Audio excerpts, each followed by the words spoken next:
Mon père est sûrement un des plus grands fans que j'ai derrière moi. Ma mère, comme toutes les mères, ont un petit peu une peur de ce qui va nous arriver, on a tant peur de ce qui peut nous arriver.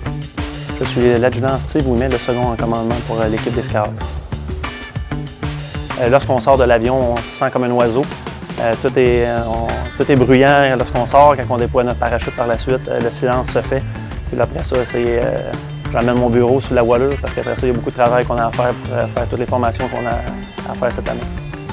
Le demandement le plus important que j'ai eu, je me rappelle, c'était la première fois que j'ai eu à faire du travail relatif. Normalement, lorsqu'on est militaire, tout ce qu'on se fait dire, c'est de rester le plus loin possible des autres sauteurs. Je me rappelle la première fois que j'ai fait le premier contact avec mon instructeur. Je me suis dit, ben c'est là que ma vraie vie de Skyhawks commence. Je suis très fier de faire partie des Skyhawks présentement. Il n'y a rien de plus gratifiant que de porter la feuille d'érable sur notre costume.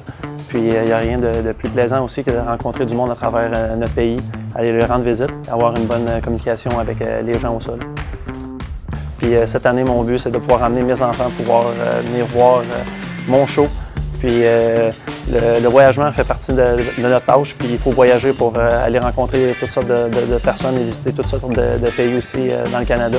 Mais ma famille est derrière moi, ainsi que ma femme et mes deux enfants aussi, ils sont très fiers de leur père. Mon parachute, présentement, j'ai le même type de voilure que les zones de largage civiles ont. La particularité qu'on a, c'est un 175 pieds carrés, 7 cellules. Donc, c'est un parachute vraiment pour faire du travail relatif. Ils nous ont montré une vidéo des formations des Skyhawks. Fait que là, je regardais ça, puis c'était mon mentor à ce moment-là.